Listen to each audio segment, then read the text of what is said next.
네, 지금 관심 가져야 할 산업과 이슈에 대해서 살펴보는 비즈 인사이트 시간입니다. 오늘은 노근창 현대차증권 리서치센터장 나와주셨습니다. 어서 오십시오. 안녕하세요.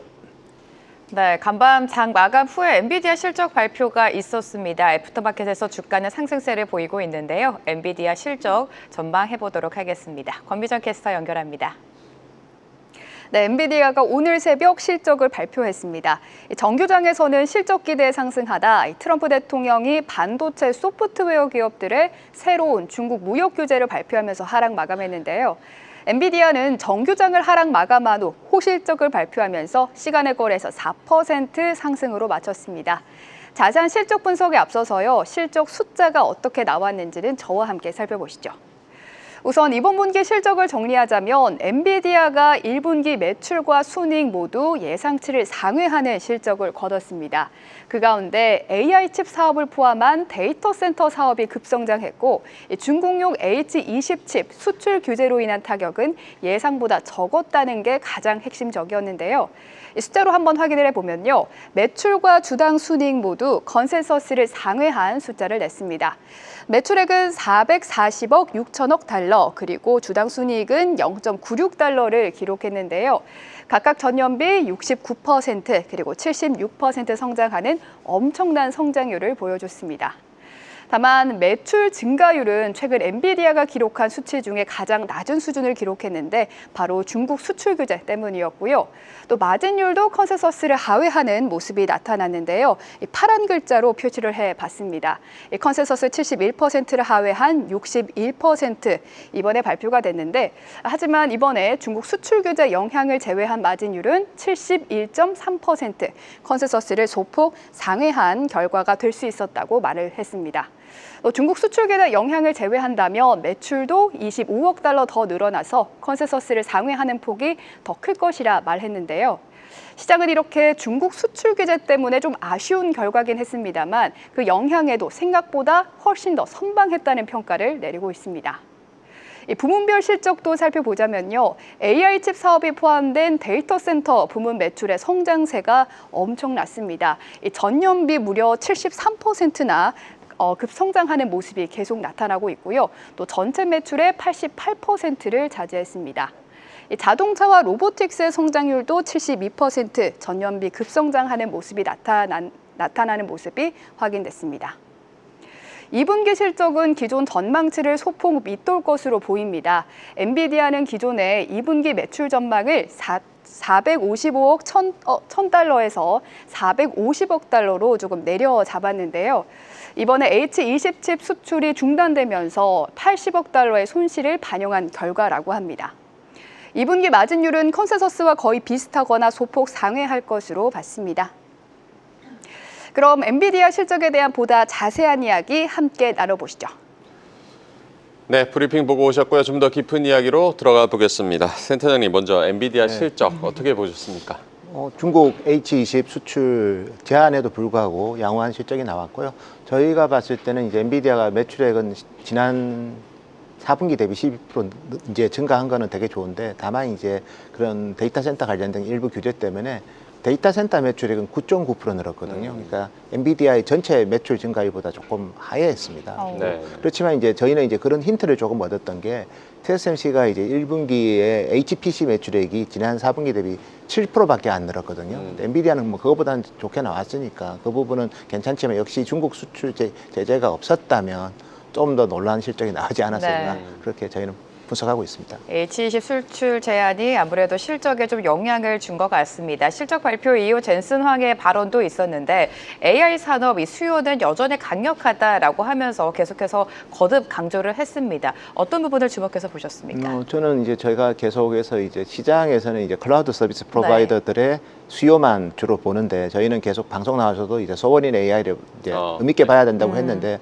어제 젠슨왕도 그 부분을 많이 강조했습니다. 뭐 기존에 뭐 여러 지역 대표적으로 뭐 프랑스, 독일, 일본, 싱가포르, 한국, 이탈리아 여기 중심에 이제 중동까지 가져야 됐기 때문에 특히 휴메인이라는 기업, 그 사우디 왕실이 어쨌든 지분이 갖고 있는 휴메인 같은 경우에는 이제 엔비디아의 신규 블랙엘 중에서도 최신 제품인 블랙엘 울트라 제품이 들어간 그레이스 블랙엘 울트라 이 제품을 이제 18,000개 구매할 계획이고요. 그다음에 이제 소프트뱅크랑 샘 앨트만이랑 그리고 오라클이 공동으로 하는 스타게이트 프로젝트가 미국만 있는 게 아니라 아랍에미레이트에서도 있거든요. UAE 또 스타게이트 UAE 이런 쪽도 어떻게 보면 좀 소버린 성격이 강하기 때문에 소버린 AI가 있다는 게 기존에 우리가 알았던 클라우드 서비스 사이클하고는 다르다고 보셔야 됩니다. 기존에는 주로 북미든 중국의 클라우드 서비스 사업자들의 데이터 센터 투자가 주요 수요였다면 지금은 국가하고 지방단체, 특히 중요한 거는 아랍어 같은 경우에는 사실 뭐 그렇게 우리가 LLM을 구축하기 쉽지는 않잖아요. 근데 네. 이번에 하는 휴메인 같은 경우는 아랍어로 이제 LLM을 하는 거고, 그리고 일본에서 하는 뭐 크리스탈 인텔리전스, 소프트뱅크가 주도하는 거지만 일본어로 라지 랭귀지 모델을 만드는 거거든요. 그러니까 국가별 맞춤 수요가 상당히 활성화되고 있기 때문에 이 부분은 엔비디아 입장에서는 좀 전체적으로 좀 더 의미 있는 수요가 되지 않을까 그렇게 예상하고 있습니다. 네, 국가별 맞춤 수요 그리고 소버린 AI에 주목해 봐야 된다라고 조언을 해주셨고요. 엔비디아 뭐 신형 AI 칩 블랙웰 기반의 서버 생산 차질 문제가 사실상 뭐 해소되면서 고객사 공급 확대가 이제 가능해졌다. 예. 이게 앞으로 이제 엔비디아의 새로운 성장 동력으로 봐도 무방할까요? 저는 뭐 의미 있는 동력이 될 것 같고요. 엔비디아의 제품은 GPU를 단품으로 파는 경우도 있고요. 네. 블랙웰을 단품으로 팔거나 아니면 블랙웰 2개랑 CPU 하나를 묶어서 파는 모듈 비즈니스가 있습니다. 네. 그 제품은 보통 우리가 GB200이라고 부르고요. 그리고 GPU 72개랑 이제 CPU 36개를 묶어가지고 렉으로 파는 듀얼렉 비즈니스가 있는데 이번에 네. 발열 이슈가 있었던 건 듀얼렉 비즈니스였는데 판가가 엄청 비쌉니다. 일반적인 것보다 몇백만 불 하거든요, 하나에. 네. 그래서 이 제품들을 이제 어쨌든 그런 이슈가 해소됐기 때문에 뭐 주요 수요처들이 구매할 때 구매에 어떻게 보면 그 상승 효과가 네. 상당히 좀 막강한 제품이죠. 그리고 앞으로는 이제 GB200 이외에 이제 NVL72 중에서도 이제 GB300 기반의 NVL72 같은 경우에도 되게 의미가 있고, 그리고 2026년에 나올 루빈 같은 제품, 그리고 2027년 말에 나올 루빈 울트라 같은 경우에는 576개의 GPU가 들어갑니다. 네. 지금 72개인데 근데 계속해서 이렇게 빅점프하는 게 이제 엔비디아의 어떻게 보면 솔루션 제품이라고 봐야죠. 네. 그러니까 일종의 데이터 센터에 들어간 듀얼렉 솔루션 제품이기 때문에 이런 쪽은 이제 뭐 단순하게, 왜냐면 여기 한번 빠지게 되면 다른 솔루션을 찾을 수가 없거든요. 엔비디아 CPU를 써야 되고, 예를 들면 네. 엔비디아의 그 데이터 센터가 또 특히 중요한 게 파워 이피션시가 중요하거든요. 네. 전력 사용의 효율성을 상당히 제고시켜야지 전력난에서 나름대로 또 좀 차별화되게 AI 데이터 센터를 구축할 수 있는데, 엔비디아가 그런 부분을 해결해 주는 거기 때문에 뭐 이번에 또 한번 약간 좀 시간 조금은 어쨌든 수요를 안정하는데 시간이 좀 걸렸기 때문에 네. 다음 제품부터는 좀 괜찮을 것 같고, 저는 그 허들을 사실은 이제 뭐 지금 블랙웰도 있지만 루빈 울트라가 이제 보면 렉티클이라고 보통 우리가 포토마스크가 4개 들어가거든요. 지금 블랙웰 같은 경우는 2개 들어가는데 렉티클이 4개 들어가는 루빈 울트라 때 한 번 더 또 시련은 있을 것 같아요. 그때 이제 잘 패키징을 잘하면 그런 타임 투 마켓은 지금보다는 뭐 어쨌든 좀 더 효율적으로 하는 게 앞으로도 중요할 것 같습니다. 블랙웰도 블랙웰이지만 루빈 울트라에도 좀 기대를 걸어봐야 된다라고 말씀해 주셨고요. 이런 가운데 일본은 미국과의 관세 협상에서 미국 반도체를 수십억 불 수출하겠다 좀 제한을 건 상황이고요. EU 같은 경우에는 한 달 동안 50% 관세 유예를 합의를 했습니다. 우리 정부도 추가 협상을 앞두고 있는데 7월 최종 협상 전에 어떤 카드가 필요하다라고 판단을 하십니까? 사실 뭐 우리가 사실 반도체 같은 경우는 네. 미국에서 수입 많이 하죠. 네, 특히 네. 삼성 스마트폰 보면 다 퀄컴 칩 많이 쓰고 있고, 또 우리 예를 들어서 엔비디아로부터 그래픽 카드도 저희가 수입 많이 하고 있고요. 그래서 우리는 어차피 뭐 우리 일부 메모리를 제외하고는 로직 칩 같은 경우는 다 미국에서 네. 대부분 수입하고 있기 때문에 그런 부분은 우리는 주요한 미국의 반도체 수입국이고요. 다만 이제 우리가 주로 메모리 반도체 같은 경우에는 사실 직접 수출 비중이 크지는 않습니다. 스마트폰이랑 PC 서버에 이제 어떻게 보면 좀 중간재로 납품이 네. 돼서 가는 거기 때문에 이제 그런 부분은 조금 피해갈 수는 있지만, 그래도 뭐 스마트폰이나 이런 거에 대해서 관세 네. 부과가 되면 그만큼 또 우리 메모리한테는 좀 부정적이고, 다만 이제 일부 SSD나 이런 제품들은 직접 수출하는 게 있거든요. 그 메모리 반도체는 사실 관세가 부과되면 미국 소비자만 안 좋죠. 비싸게 사야 되기 때문에. 네. 그런 부분에 대해서 좀 유연하게 협상을 잘한다면 우리 기업도 좋고 미국 소비자들도 좋지 않을까 그렇게 보고 있습니다. 반도체를 둘러싼 관세 협상도 잘 챙겨 보셔야겠는데요. 월가에서는 이제 트럼프 행정부의 관세 정책을 두고 여러 가지 이제 관측이 엇갈리고 있습니다. 최악은 지났다, 뭐 이런 긍정적인 평가도 있고 과도한 낙관은 또 경계해야 된다는 목소리들도 있는데요. 센터장님께서는 어떤 쪽에 좀 무게를 두고 계십니까? 보편적 관세인 관세는 이제 상수라고 보셔야 될 것 네. 같아요. 네. 트럼프 행정부에서 기본적인 관세는 재정 수입에 대해서 반드시 할 것 같고요. 한 10%에서 조금 이제 조금 버퍼 정도 있는 정도로 관세를 보고, 다만 이제 뭐 50%, 100% 이거는 완전히 이거는 말도 안 되는 거고, 네. 그래서 고관세는 그거는 허수라고 보시고요. 일반적인 관세는 상수다. 이 정도 하에서 우리가 리쇼링을 어떻게 하느냐, 그리고 리쇼링을 하는 그 과정 속에서 우리가 어떤 협상을 하느냐가 중요할 것 같아요. 당연히 미국에서 만들면 비효율적인 제품에 대해서는 관세에 대해서 좀 유연하게 좀 낮추고, 그리고 미국 정부가 원하는 뭐 예를 들면 우리나라 기업이랑 좀 연관되는 거는 뭐 AI 반도체는 전략 자산으로 미국 정부에서 보고 있기 때문에 네. 그런 쪽은 또 니쇼링을 원하면 그런 부분은 좀 램프업 속도도 높여주고, 다만 이제 전제 조건은 고객이 있어야지 공장을 짓는 거죠. 그렇죠. 고객이 없는 상태에서 짓는 거는 사실 둘 다 효율적이지는 않습니다. 이런 부분에 대해서는 합리적인 접점을 잘 찾는 지혜가 필요하지 않을까 그렇게 네. 보고 있습니다. 네, 우리 시장 안에서 엔비디아 향 최대 수혜주는 바로 SK 하이닉스입니다. HBM 시장에서 독보적인 위치에 자리하고 있는데 지금 엔비디아와 함께 HBM4 12단 공급 계약 이 협상 마무리 단계에 있다고 합니다. 이 제품에서도 선두 자리를 지킬 수 있을까요? 저는 사실 네. 이제 하이닉스가 HBM을 잘하는 배경에는 뭐 디램 칩의 성능도 좋지만 네. 그 네. 제품들을 디램 다이들을 달 이제 패키징하는 기술이 좋고, 그 핵심에는 또 일본의 나믹스라는 소재사랑 같이 한 MR머프 프로젝트가 되게 좋았거든요. 이 부분은 이제 12단, 16단, 뭐 조금 더 나간다면 20단까지도 좀 적용이 가능합니다. 그래서 그런 패키징 공법이 어쨌든 전체적으로 뭐 열평창 개수든 아니면 워페이지든 이런 부분에 있어서 상당히 좀 경쟁력이 있고요. 그래서 또 발열도 상대적으로 적고 해서 아마 HBM4 12단도 네. 하이닉스가 최초로 공급하지 않을까, 그렇게 저희는 예상하고 있습니다.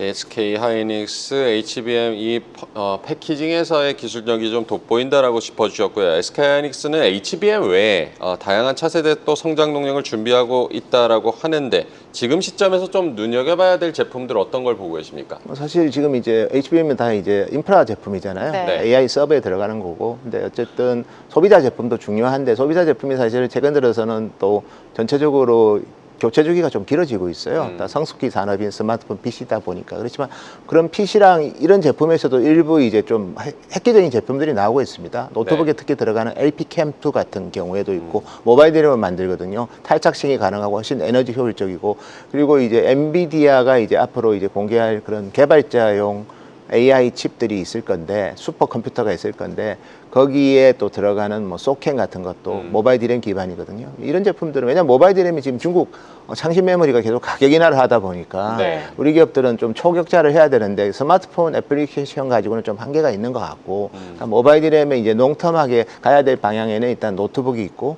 그게 이제 LP캠이고, 그 다음에 서버 쪽이 이제 소캠이고, 그리고 뭐 자동차 쪽도 향후에는 중요한 또 수요처가 되지 않을까, 그렇게 보고 있습니다.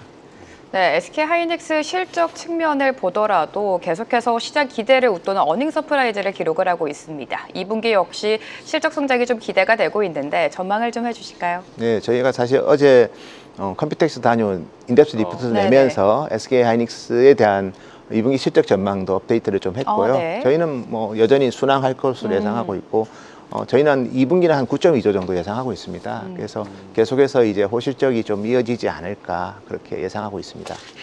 SK 하이닉스는 2분기에도 호실적이 이어질 것이다라고 전망을 해주셨지만 삼성전자 같은 경우는 스마트폰부터 좀 반도체까지 지금 뭐 관세 압박 시름이 깊습니다. 삼성전자를 둘러싼 이런 불확실성 언제쯤 좀 거칠 거라고 보십니까? 사실 관세라는 거는 뭐 미국 소비자 입장에서 삼성이든 애플이든 비싸게 관세 올려서 소비자가 좋을 게 없기 때문에 네. 그런 협상 가능한 영역 같고요. 다만 이제 삼성전자 주가는 스마트폰, TV에서 뭐 엄청나게 변화가 올 것 같지는 않습니다. 결국 이제 우리 반도체에서 와야 되고, 반도체에서 지금 해결책 중에 제일 중요한 거는 역시 디램 쪽이고요. 디램의 경쟁력이 과거보다 훼손되었고, 그 중심에는 HBM이 있기 때문에 이 부분에서 다시 삼성의 과거의 명성을 찾는다면 뭐 자연스럽게 주가는 재평가되지 않을까. 다만 그 명성을 찾는데 시간이 아직은 필요한 국면이다. 이렇게 보고 있습니다. 네, 삼성전자가 DS 부분 조직 개편을 이어가면서 HBM 개발팀 용역을 세분화하고 있습니다. 말씀해 주신 것처럼 HBM 시장에 좀 집중을 하고 있는데 어떤 단계가 필요하다고 보십니까? 일단 뭐 투 트랙이 네. 필요하고요. 첫째가 이제 HBM 4세대 공정인 하이브리드 본딩이 적용된 HBM 20단 이상에 대해서 좀 선제적으로 경쟁사보다 좀 미리 좀 개발하는 네. 노력이 필요할 것 같고요. 두 번째는 이제 HBM이 지금까지는 되게 표준화돼 있는데 앞으로는 맞춤이 좀 들어갈 것 같아요. 주로 이제 엔비디아가 8단, 12단, 16단 하니까 그래 가는데 Y8단, 9단으로 하거나 아니면 11단으로 하거나 14단으로 하거나 그래서 주요 SoC 회사들의 요구에 따라서 좀 맞춤으로 하는 그런 시장은 되게 중요할 것 같고요. 이런 좀 디테일하게 영역을 좀 대응하는 게 지금 좀 필요하지 않을까 그렇게 판단하고 있습니다. 네, 앞으로 이제 고객사의 맞춤형 시장 공략도 중요해지고 있다는 점 짚어주셨습니다. 최근 D램 가격이 이제 한 달새 20% 가량 올랐고요. 삼성을 비롯해서 이제 글로벌 D램 3사가 D램 가격을 줄줄이 인상하고 나섰는데요. 레거시 반도체에 대한 전략 어떻게 세우는 게 좋겠습니까? 레거시는 뭐 한 세 가지 이유 때문에 올랐다고 봅니다. 첫째가 이제 중국에서 보조금 주면서 중국 유통상들의 이제 스마트폰 재고, PC 재고가 많이 건전화됐고요. 네. 두 번째는 이제 관세를 부과하기 전에 좀 풀인 수요도 좀 있었고요. 세 번째는 이제 HBM을 많이 만들어야 되기 때문에 범용 메모리를 HBM 캐파로 좀 전환하는 기업들이 일부 있습니다. 그러다 보니까 그런 면에서 범용을 가면 쉽게 못 구하겠네, 하반기 되면 오르겠네 하니까 지금 먼저 오른 겁니다. 이게 심리가 많이 중요하거든요, 커머더티는. 그래서 범용 쪽은 좀 일찍 올랐기 때문에 특히 2분기 같은 경우 모바일 드림 가격, LPDDR4, 5 다 오르고 있고 서버 같은 경우에는 지금 DDR4가 더 오르고 있어요, 사실은. 그래서 사실은 이제 범용 중에서 수요가 별로 없는 제품들이 오르는 경우에는 또 그 스팟에서 또 PC 현물 가격이 많이 올랐거든요. 이런 제품들은 사실 수요보다는 심리가 많이 영향 주는 거기 때문에 사실은 이제 본질이 크게 아주 의미 있게 변했다고 볼 수는 없고 그 말은 이제 실제 디맨드를 우리가 점검하고 그다음에 풀인 수요가 좀 사라지는 하반기에는 오히려 범용 메모리 가격은 4분기 정도에는 좀 조정받을 최소한 올라가기는 쉽지 않을 것 같아요. 3분기까지만 좀 상승했다가 다시 이제 왜냐하면 수요가 그렇게 있는 영역은 아니거든요. 거기다가 공급 면에서는 중국 CXMT가 계속해서 이제 가격 인하를 유도하고 있기 때문에 이런 부분은 좀 부담이 돼서 4분기는 좀 보수적으로 보는 게 저는 좀 더 현실적이지 않나 그렇게 예상하고 있습니다. 네, 말씀대로 지금 중국 반도체 기업이 가파르게 무섭도록 좀 성장을 하고 있습니다. 창신 메모리는 DDR5랑 HBM 전환에 가속화하고 있는데 삼성전자랑 하이닉스에 또 위협이 되겠죠?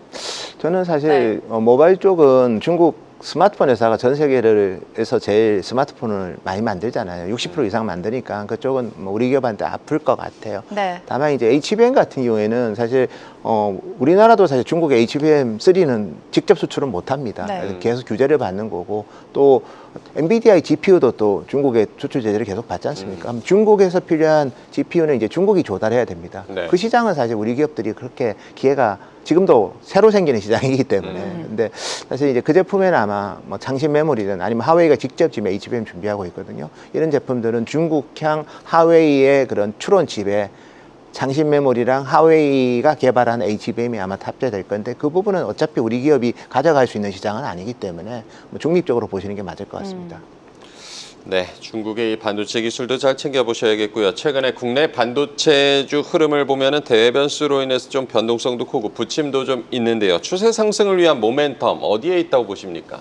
뭐 철저하게 지금은 양극화하고 HBM, AI 오케이고 나머지 저조하거든요. 네. 그래서 우리 반도체 산업의 서프라이 체인은 당연히 삼성 반도체 협력사 중심으로 상장도 했고 네. 뭐 주요 산업이 삼성에 대한 의존도가 큰데 지금 범용이 좋은 건 아니거든요. 가격은 올랐지 이게 물량이 엄청 증가하고 그런 국면은 아닙니다. 네. 그래서 어떻게 보면 또 설비 투자에 있어서도 뭐 HBM 쪽만 투자를 하지 삼성도 파운드리 쪽은 속도 조절이 당연히 필요한 국면이고 그래서 우리 반도체 소부장이 주로 삼성 서프라이 체인이 많다 보니까 뭐 1분기 실적도 되게 침체 좀 네. 생각보다 저조했고 뭐 2분기, 3분기도 그렇게 아주 가파르게 개선될 것 같지는 않습니다. 결국 우리나라 반도체 업종이 좋아지려면 삼성 반도체가 회복되는 게 필요 충분 조건일 것 같습니다. 네, 반도체 안에서도 사실 HBM이랑 AI 반도체 이쪽에만 매기가 좀 쏠리고 있고요. 말씀대로 삼성전자가 올라줘야 그 밑에 소부장단까지 힘을 내줄 수 있을 텐데 하반기 반도체 전반에 대한 투자 전략, 주가 흐름은 어떻게 전망하십니까? 저희는 이제 하이닉스 관련해서 계속 호실적을 저희는 예상하는데 네. 주가는 이제 그 호실적 대비 좀 못 쫓아가고 있죠. 엔비디아만 해도 거의 엄청 회복했는데 하이닉스는 아직 그렇지는 않습니다. 다만 이제 계속 실적이 계속 잘 나올 수 있는 배경은 더 많아질 것 같아요. 대표적으로 이제 내년부터는 이제 HBM이 이제 거의 블랙엘 기주로 네. 울트라 기주로 가면 HBM 컨텐트가 50% 늡니다. 같은 유닛이라도 물량이 50% 느는 유닛이 되기 때문에 저는 하이닉스랑 HBM 관련주 위주로는 좀 주가 재평가가 될 것 같고, 그렇지 않은 삼성 같은 경우에는 밸류에이션 매력은 있지만 가파르게 주가가 재평가되기에는 해결해야 될 난제들이 많다. 네. 그렇게 그런 말로 좀 양극화된 네. 접근이 필요하다, 이렇게 좀 말씀드리고 싶습니다. 네, 여전히 하이닉스와 삼성전자의 희비는 좀 엇갈릴 수 있다. SK 하이닉스는 최대 실적을 또 예고하고 있는 만큼 주가 측면 체크해 보시기 바랍니다. 오늘 반도체 전반에 대한 산업 분석 도와드렸습니다. 노근창 현대차증권 리서치센터장과 함께했습니다. 고맙습니다. 네, 감사합니다. 고맙습니다.